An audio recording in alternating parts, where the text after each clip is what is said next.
Hey, c'est Edouard, bienvenue dans cette nouvelle vidéo. Aujourd'hui, j'ai la chance de faire le tour du projet de Sébastien Gognat. Alors, je m'appelle Sébastien Gognat, je suis enseignant, j'enseigne toujours à plein temps dans le canton de Vaud, école obligatoire 9, 10, 11 et là actuellement j'ai des classes de raccordement aussi, j'enseigne les maths principalement. Alors voilà, donc j'ai acheté cet appartement qui fait 49 mètres carrés, on est à Crans-Montana, juste derrière le lac Grenon, donc hyper bien situé. Il y a un balcon également qui fait 10 mètres carrés. Exposition plein sud. Et voilà, donc je l'ai acheté 390 000. Il y a 30 000 francs pour les travaux de rénovation. Là, j'ai même pas essayé de négocier le prix parce que, enfin voilà, je savais que c'était vraiment une pépite, une super opportunité et qu'il y a énormément de personnes qui étaient prêtes derrière à sauter, à bondir sur cette opportunité, voire même à surenchérir. Donc là, j'ai essayé d'aller le plus vite possible chez la notaire, tac, essayer vraiment de blinder le projet parce que fallait surtout pas qui m'échappe. Merci beaucoup de nous présenter le projet du coup, appartement que tu as acheté ici. Est-ce que tu peux nous présenter rapidement du coup en quelques chiffres ce que c'est ce projet, où est-ce qu'on est et puis ensuite on fera le tour de l'appart. Ouais, avec plaisir. Donc c'est un appartement de 2 pièces et demie qui fait 49 mètres carrés. Il y a à peu près 10 mètres carrés de surface de balcon avec une vue juste incroyable. L'idée un petit peu de ce projet, enfin donc préciser aussi qu'on est à Crans-Montana, un endroit absolument, voilà, au niveau de la localisation qui est vraiment top parce qu'on est pile entre Crans et Montana. On a tous les bars, les restaurants, les pubs à 3-4 minutes. Juste derrière le lac Grenon, là aussi c'est vraiment l'endroit iconique de Crans, tu as les lettres Crans-Montana, on est juste au bout. Un endroit absolument incroyable. Ouais. Avec une vue exceptionnelle. Ouais, la vue est voilà, on a depuis le Mont Blanc jusqu'au Weisshorn en passant par le vallon de Rhéchif, on voit absolument toutes les stations, y compris Otnada. Qui est station qui t'est chère, absolument, ouais. Ah, sinon, l'idée du projet, c'était quoi alors, le concept de base? Ouais, alors le concept de base, c'était véritablement d'acheter, de rénover et puis de revendre. Et puis c'est vrai qu'à chaque fois que je viens ici, enfin ça fait pas longtemps, c'est vraiment tout frais, mais je suis face à cette vue, tous ces avantages et je me dis mais je pense que ça va être difficile de revendre. Donc j'hésite à le garder, faire de la location ou je sais pas encore. J'ai un petit peu de temps parce que de toute façon, quand je l'ai acheté, il y avait déjà des locations pour tout le mois d'hiver. Quand j'ai repris le bail, je reprenais également toutes les locations. Donc voilà, ça me laisse un peu de temps pour voir ce que je vais faire. Et d'ailleurs, du coup, prix pas négocié ici. Non, alors là, on en parlait aussi souvent, mais c'est pas les meilleures opportunités, c'est pas forcément quand on vient gratter le plus d'argent possible, c'est vraiment, des fois ça se fait comme ça, par hasard, ce qui était le cas ici un peu. Oui, alors complètement, ça c'est, enfin tu parlais aussi, je sais plus dans quel module, mais finalement les meilleures opportunités sont souvent off-market et puis là c'est clairement le cas. Et quand tu sens, tu sens. Oui, puis effectivement, là, ça fait 2 ans que j'habite à Crans-Montana. Je travaille sur Vaud, donc voilà, je redescends quand même. Mais disons, voilà, c'est vrai que je connais super bien, j'ai visité énormément d'appartements. Et puis voilà, je sais également quels sont les endroits qui sont intéressants par rapport aux sorties, par rapport au transport public, par rapport au ski aussi, par rapport au golf, par rapport à plein de choses. Puis là, on est vraiment au cœur de tout. Enfin voilà, je regardais encore ce matin, j'étais à l'office du tourisme, sur le plan là qui donne, tu prends en plein milieu, et ben tu tombes là-dessus, exactement. Enfin, c'est le lac Grenon, donc ça donne vraiment un aspect complètement magique, féerique, en plus avec toute cette neige, c'est top. Ah, c'est le bon jour aujourd'hui. Ouais. Ok, excellent. Présente-nous un petit peu l'appart du coup. Là, on est dans le séjour. Voilà, on a l'entrée juste derrière. Donc là, c'est 49 mètres carrés. Donc voilà, donc effectivement, c'est un petit 2 pièces et demie, 49 mètres carrés. Donc là, quand on a visité, alors il y avait un banc d'angle avec une table. On voit, il y a encore toutes les marques là. Ils sont venus chercher hier, là, Emmaüs, je les ai appelés, ils m'ont dit « Ah ouais, volontiers, on prend ». Voilà, avec ici un énorme meuble qui était super pratique, effectivement, avec 2 lits escamotables, mais qui prenait énormément de place et qui bouffait toute la lumière. Quand on arrivait, on voyait que ça. Ah oui, jusqu'au plafond, on voit la trace jaune. Oui, voilà. Okay. Là aussi, on va enlever, il y a la moquette qui a été rajoutée. On va enlever, on va mettre, on en discutait, soit du carrelage ou du parquet. Peut-être qu'effectivement, je pense que l'idée du parquet, c'est… non, ici on est à la montagne, ça c'est mon avis. C'est mon avis à moi, mais franchement, ayant fait de la vente en montagne, si l'objectif à terme c'est de vendre, Si c'est que loué et gardé en location à la semaine, c'est clair. Je dirais même du stratifié, c'est moins cher. Ça se pose, ça s'enlève en 2 secondes, un truc flottant. Oui. Mais si c'est pour, dans l'optique de potentiellement revendre plus tard ou vraiment donner une plus-value à l'appart, faut mettre du parquet. Chêne, ici on est à la montagne, cran, top situation. Et moi, j'hésiterais pas, quoi. Ok. C'est mon avis. Je te remercie. Donc là, on est bien évidemment, on est avant travaux. Hein. Oui, alors tout à fait. Oui, complètement. Et ici, gros sujet, donc la cuisine derrière qui est. Là, il y a une cuisine, Je peux essayer d'allumer, mais voilà, ça ne fera pas grand-chose. Il y a aussi une magnifique lampe qui va être top dans les années, j'allais dire années 70, mais non, parce que l'immeuble a été construit en 1979. Ah ouais. Donc là, tu vas tout casser, ouvrir et tout ou pas? Ouais. Alors en tout cas, cette partie-là, on casse. Ça aussi, on refait complètement la cuisine. Et puis la question, c'est de savoir ce mur-là, si on casse ou pas. Ça, il faut que je vois. Je vais de toute façon pas pouvoir faire tout de suite puisque l'appartement est loué déjà pour toute la saison d'hiver. Donc on va faire un maximum pendant ces 2-3 semaines, mais c'est clair qu'on n'aura pas le temps de faire tout ça. Non, c'est sûr. Donc voilà, ça me laisse encore un petit peu de temps pour voir, pour réfléchir à qu'est-ce qu'on fait avec la cuisine. À l'entrée, qu'est-ce que tu fais? À l'entrée, je pense que voilà, ça on va refaire, mais je pense qu'on peut garder, ça peut être assez pratique d'avoir de l'espace. On arrive du ski, alors il y a un grand local à ski en bas, bien évidemment, hein, on est à la montagne, on est à Crans-Montana, voilà, de pouvoir poser les vestes, les casques, les gants, les bonnets, les chaussures de ski. Donc cet espace-là me paraît pas mal bien pensé. Alors on va refaire parce que ça c'est vraiment pas terrible. Tu sais ce que je ferais moi ici?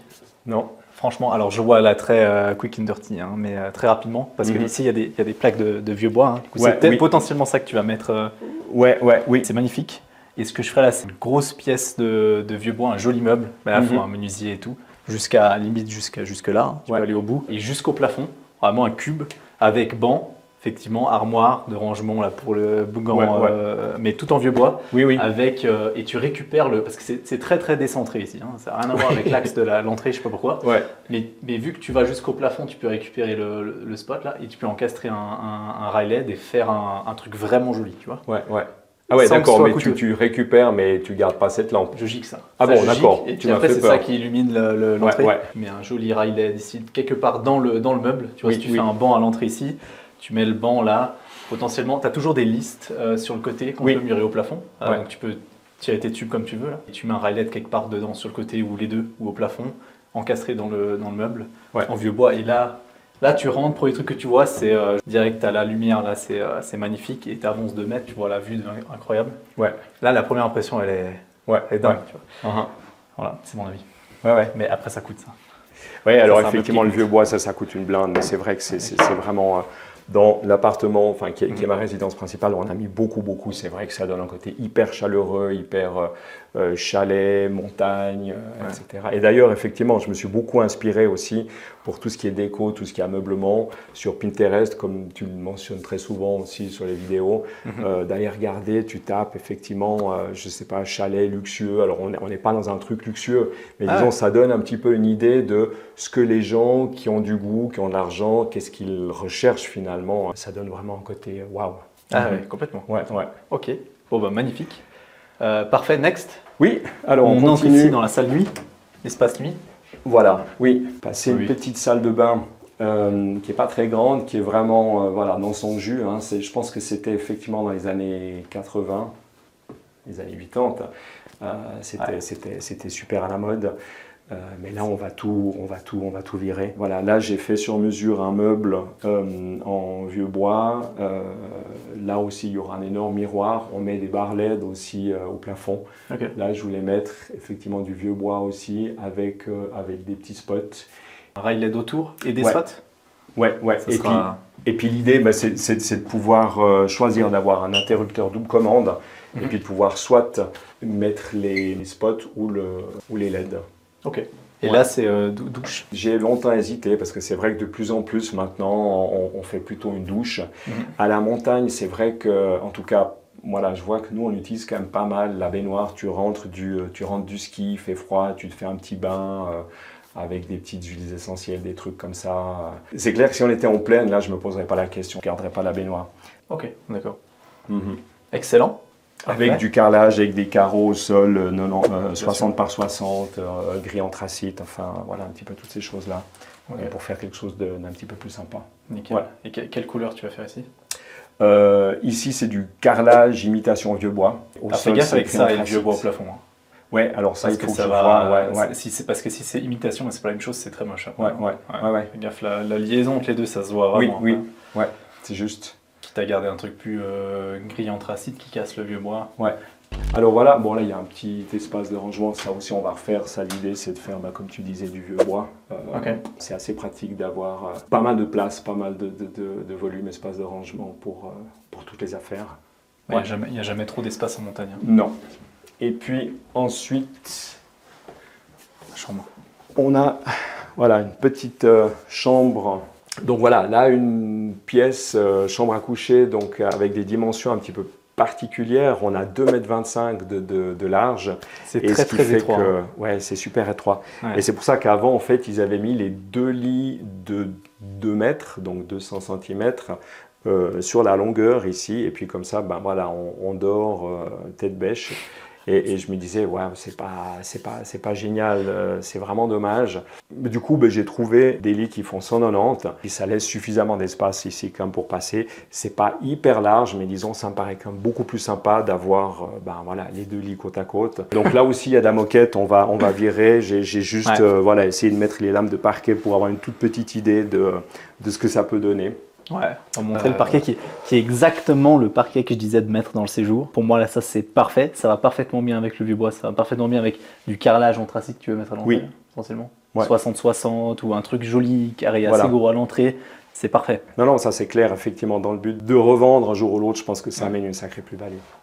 Et puis, voilà, ce qui est assez incroyable aussi, c'est la vue. Viens, on va jeter un coup d'œil sur le balcon. Ça on voit le balcon aussi, qui est important. Étant donné qu'on est à Crans-Montana, que je porte pas dans mon cœur, mais qui est quand même une belle station. Alors ça, c'est un petit peu les vestiges justement de ce meuble qu'il y avait dans le hall là. Mais le balcon est assez généreux pour la taille de l'appartement, ça va très bien. Ouais. Et puis là, je vais mettre aussi des lames, faire une terrasse en bois. Magnifique. Ouais, parce que ce béton, c'est pas terrible. C'est pas très avec beau, des petites chaises Adirondack comme ça, avec des pots, des plaids. Enfin, ça donne vraiment quelque chose de une ambiance sympa, chaleureuse. Avec des petites lumières là. Dernier point que j'avais, moi, c'était sur la question que j'avais sur les charges, parce que dans l'immeuble, du coup, il y a sauna, piscine, donc beaucoup de choses en plus. Les charges, ça allait? Alors les charges, effectivement, quand la courtière m'a appelé pour me dire, écoute, voilà, j'ai un appart dans la résidence Jeanne d'Arc, est-ce que ça t'intéresse? J'ai dit ouais, à fond. Puis tout d'un coup, je me suis dit, aïe, attention. Alors le prix, je l'avais. Ouais. Par contre, c'était au niveau des charges et je me suis dit, là, ça va. Voilà, je craignais, je me suis dit, c'est dommage parce que ça aurait été top. Et puis, effectivement, quand j'ai vu les charges, on est à 4002. 4002, donc pour. C'est très raisonnable, franchement. Ouais. Pour un demi, avec toutes les commodités qu'il y a dans le bâtiment, très raisonnable. Ouais. Avec à l'entrée, on a pas, peut-être qu'on ira faire un petit tour tout à l'heure, mais il y a le billard, il y a en dessous, il y a une énorme salle de jeu avec ping-pong, baby-foot, fléchettes, enfin voilà, et tout ça, ça fait partie de la résidence, enfin c'est avec l'appart. Avec également, il n'y a pas de place de parc privée, par contre il y a un grand parking qui est relativement grand, avec une barrière, parce qu'on est juste à côté de l'hôtel du lac, visiblement il y avait pas mal de clients qui venaient se parquer, et du coup ils ont mis une barrière. Et ça c'est vraiment aussi un plus, parce qu'il y a certains appartements qui sont vendus sans rien, et puis suivant où on est, il n'y a pas de place de parc en station. C'est trop important en station. Il n'y a personne qui vient ici sans voiture. Alors, moi j'aimerais trop revenir quand c'est fini les travaux. Oui. Ça, on fait le avant-après. Avant-après, ouais. Et alors ce ne sera pas tout de suite parce que... bien sûr, mais voilà, oui. Sébastien, merci infiniment pour le tour. Merci pour la visite. En tout cas, projet magnifique, très bon emplacement, très bien situé. Les critères micro-situationnels, ils sont parfaitement respectés. Et j'ai vraiment hâte de voir comment ce sera à la fin. Après rénovation. Donc on reviendra. Oui, mais avec grand plaisir. Merci à vous d'avoir fait le trajet jusqu'ici. Et puis moi aussi, j'ai hâte de voir. Et puis avec grand plaisir, en tout cas, on peut refaire un petit tour une fois que ça aura été refait, rénové. j'ai effectué pas mal de visites d'appartements ici. C'est vrai que ça fait 2 ans que je suis sur Crans-Montana, donc je connais plutôt pas mal. Puis c'est vrai qu'Edouard, dans les vidéos, parle très souvent de la situation, la micro-situation.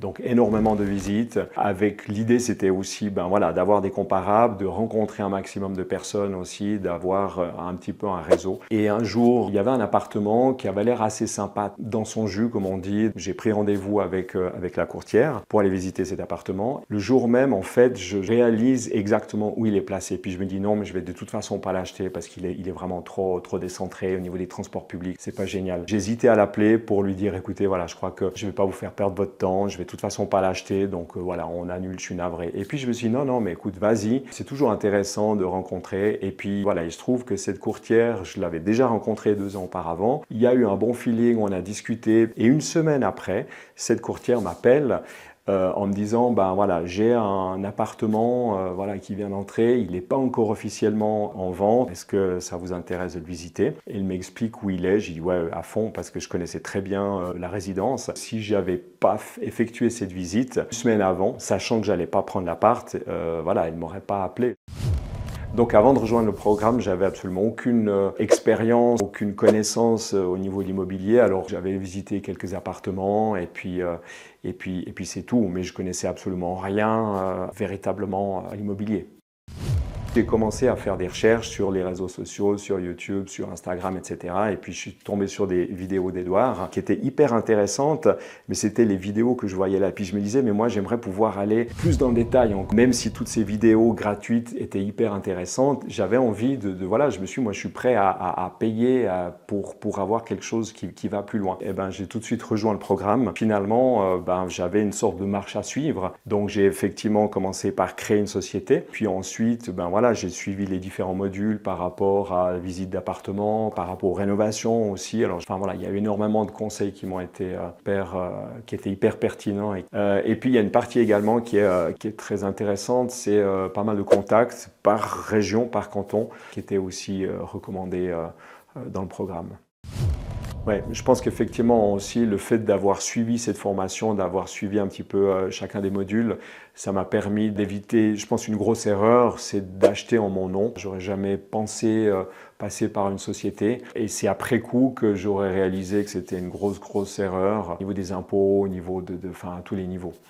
Donc je pense que ça, c'est vraiment quelque chose qui m'a permis d'éviter de me faire taxer énormément.